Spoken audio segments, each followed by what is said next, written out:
আসসালামু আলাইকুম। সংবাদে আপনাদের সবাইকে স্বাগত জানাচ্ছি। আমি ফিরোজ তোহা। শুরুতেই সংবাদ শিরোনাম।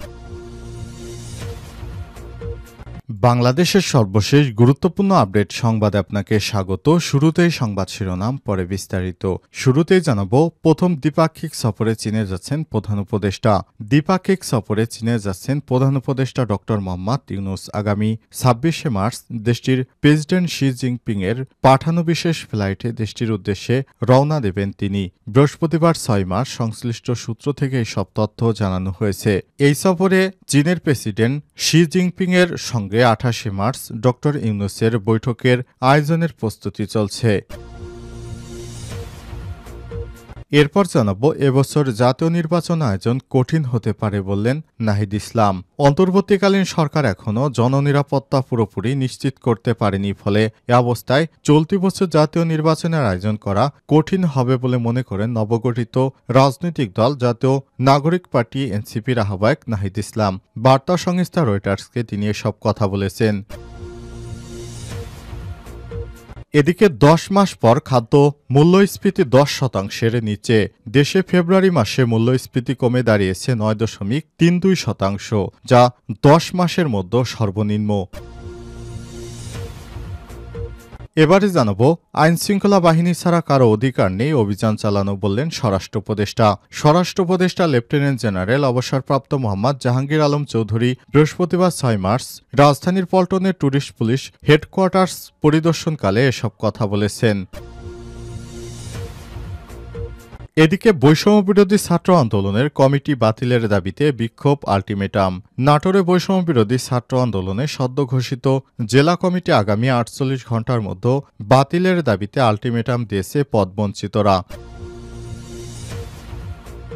এবং সর্বশেষ জানাবো, অন্তত $২ বিলিয়ন পাটজাত পণ্য রপ্তানি করতে চায় সরকার বললেন বাণিজ্য উপদেষ্টা। বস্ত্র পাট বাণিজ্য মন্ত্রণালয়ের উপদেষ্টা শেখ বশিরউদ্দিন জানিয়েছেন, বর্তমান সরকার ৫ বিলিয়ন না হলেও অন্তত $২ বিলিয়ন পাটজাত পণ্য বিদেশে রপ্তানি করতে চায়। প্রিয় দর্শক, এতক্ষণ শুনছিলেন সংবাদ শিরোনাম, এবারে বিস্তারিত। তবে তার আগে বন্ধুরা, অনুরোধ থাকবে সংবাদটিতে একটি লাইক দিন। এই চ্যানেলে আপনি নতুন হয়ে থাকলে আমাদের সংবাদটি দেখতে দেখতে চ্যানেলটি সাবস্ক্রাইব করে রাখুন। কমেন্ট করে বন্ধুরা আপনার মূল্যবান মতামত জানিয়ে দিন আপনি বিশ্বের কোন দেশ থেকে বা বাংলাদেশের কোন স্থান থেকে আমাদের সংবাদটি দেখছেন এবং শুনছেন। এবারে বিস্তারিত। প্রথম দ্বিপক্ষীয় সফরে চীনে যাচ্ছেন প্রধান উপদেষ্টা। দ্বিপাক্ষিক সফরে চীন যাচ্ছেন প্রধান উপদেষ্টা অধ্যাপক ডক্টর মোহাম্মদ ইউনূস। আগামী ২৬শে মার্চ দেশটির প্রেসিডেন্ট শি জিনপিং এর পাঠানো বিশেষ ফ্লাইটে দেশটির উদ্দেশ্যে রওনা দেবেন তিনি। বৃহস্পতিবার ৬ মার্চ সংশ্লিষ্ট সূত্রে তথ্য নিশ্চিত করেছে। এই সফরে শি জিনপিং এর সঙ্গে ২৮শে মার্চ ডক্টর ইউনূসের বৈঠক আয়োজনের প্রস্তুতি চলছে। জানা গেছে, চীনের হাইনান প্রদেশে আগামী ২৫ থেকে ২৮ ডিসেম্বর BOA ফোরাম ফর এশিয়ার সম্মেলন অনুষ্ঠিত হবে। সম্মেলনটিতে অংশ নিতে প্রধান উপদেষ্টাকে আমন্ত্রণ জানিয়েছে চীন। এরপর বাংলাদেশ সবুজ সংকেত দিলে সফরটি চূড়ান্ত হয়েছে। প্রসঙ্গত, ২৫ দেশের জোট BF এর সম্মেলনে যোগ দিতে সম্প্রতি প্রধান উপদেষ্টাকে আমন্ত্রণ জানায় বোয়াও ফোরাম ফর এশিয়ান মহাসচিব ঝাং জুন। ওই সময় দুই দেশের সম্পর্কের ৫ দশক পূর্তিতে আগামী মার্চে প্রধান উপদেষ্টা অধ্যাপক ডক্টর মোহাম্মদ ইউনূসকে বেইজিং সফরে নিতে চায় চীন। প্রধান উপদেষ্টাকে বেইজিং সফরে নিতে চীনের পক্ষ থেকে ভাড়া করা উড়োজাহাজ পাঠানোর বিষয়টিও Boao forum for Asian BO এর আমন্ত্রণপত্রে উল্লেখ করা হয়েছে। ২৬শে মার্চ বাংলাদেশের স্বাধীনতা ও জাতীয় দিবসে রাষ্ট্রীয় অনুষ্ঠানে যোগদান শেষে বিকেলে বেইজিংয়ে রওনা হতে পারেন প্রধান উপদেষ্টা। সেক্ষেত্রে হাইনান থেকে বেইজিংয়ের দূরত্বের কারণে ভাড়া করা উড়োজাহাজ প্রধান উপদেষ্টার চীন সফরের আয়োজন করা হতে পারে। সেক্ষেত্রে চীনের প্রস্তাব অনুযায়ী সে দেশের পাঠানো উড়োজাহাজ প্রধান উপদেষ্টার সফর করতে পারেন। এবছর জাতীয় নির্বাচন আয়োজন কঠিন হতে পারে রয়টার্সকে নাহিদ। অন্তর্বর্তীকালীন সরকার এখনও জননিরাপত্তা পুরোপুরি নিশ্চিত করতে পারেনি, ফলে এ অবস্থায় চলতি বছর জাতীয় নির্বাচনের আয়োজন করা কঠিন বলে মনে করেন নবগঠিত রাজনৈতিক দল জাতীয় নাগরিক পার্টি এনসিপির আহ্বায়ক নাহিদ ইসলাম। বার্তা সংস্থাকে তিনি এই কথা বলেছেন। গত বছরের জুলাই-আগস্টে অভ্যুত্থানে ক্ষমতাচ্যুত হন শেখ হাসিনা। সেই অভ্যুত্থানের কেন্দ্রীয় ভূমিকা রাখেন নাহিদ ইসলাম। গত বছর ৮ই আগস্ট অন্তর্বর্তীকালীন সরকার গঠিত হলে সেখানে দায়িত্ব পান নাহিদ ইসলাম। পরে নতুন রাজনৈতিক দলে যোগ দিতে গত ২৫ ফেব্রুয়ারি তিনি পদত্যাগ করেছেন। চলতি মাসে অন্তর্বর্তীকালীন সরকারের প্রধান উপদেষ্টা ডক্টর মোহাম্মদ ইউনূস বলেন, এবছরের শেষে বা আগামী মার্চের মধ্যে জাতীয় নির্বাচন অনুষ্ঠিত হবে, এমন প্রেক্ষাপটে নাহিদের সঙ্গে কথা বলে রয়টার্স। নাহিদ বলেছেন, গত ৭ মাস ধরে আমরা আশা করছিলাম স্বল্পমেয়াদী বিভিন্ন সংস্কারের মাধ্যমে পুলিশ ব্যবস্থা, আইনশৃঙ্খলা পরিস্থিতিকে স্থিতিশীল করা সম্ভব। তা কিছুটা করা সম্ভব হলেও বাস্তবপক্ষে দীর্ঘমেয়াদী এখনও কোনো সফলতা আসেনি। স্বল্পমেয়াদী বিভিন্ন সংস্কারের মাধ্যমে পুলিশ ব্যবস্থা, আইনশৃঙ্খলা পরিস্থিতিকে স্থিতিশীল করা সম্ভব হবে। তা কিছুটা করা সম্ভব হলেও আমাদের প্রত্যাশা অনুযায়ী হয়নি। অর্থাৎ বর্তমান পুলিশিং সিস্টেম বা আইনশৃঙ্খলা পরিস্থিতির আলোকে আমি মনে করি না যে জাতীয় নির্বাচন আয়োজন করা সম্ভব। এনসিপির প্রধান হিসেবে দায়িত্ব নেয়ার পর এই প্রথম কোনো আন্তর্জাতিক গণমাধ্যমকে সাক্ষাৎকার দিলেন নাহিদ ইসলাম। ডক্টর ইউনূস নির্বাচন অনুষ্ঠানে যে সময়সীমা উল্লেখ করেছেন তা নিয়ে এই প্রথম গুরুত্বপূর্ণ কোনো রাজনীতিবিদ সন্দেহ প্রকাশ করলেন। ১০ মাস পর খাদ্য মূল্যস্ফীতি ১০% নিচে।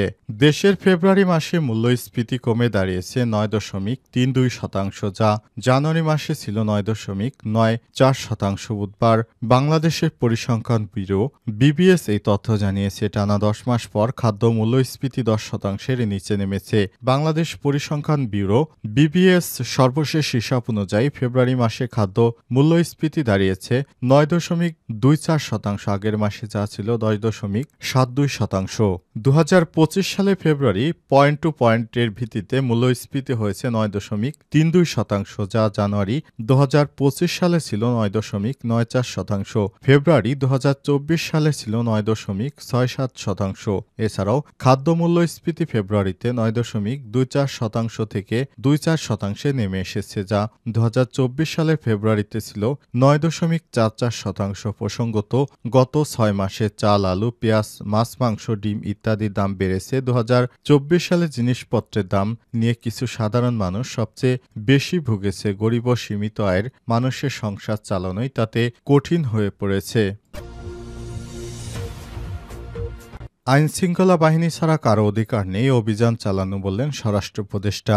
স্বরাষ্ট্র উপদেষ্টা লেফটেন্যান্ট জেনারেল অবসরপ্রাপ্ত মোহাম্মদ জাহাঙ্গীর আলম চৌধুরী আজ বৃহস্পতিবার ৬ মার্চ দুপুরে রাজধানীর পল্টনে ট্যুরিস্ট পুলিশ হেডকোয়ার্টার্স পরিদর্শন করেছেন। পরিদর্শন শেষে তিনি সাংবাদিকদের সঙ্গে দেশের বিভিন্ন বিষয় নিয়ে আলোচনা করেছেন। স্বরাষ্ট্র উপদেষ্টা বলেছেন, যেখানে যাই ঘটুক না কেন আইনশৃঙ্খলা বাহিনী ছাড়া কারো কোনো অধিকার নেই অভিযান চালানো।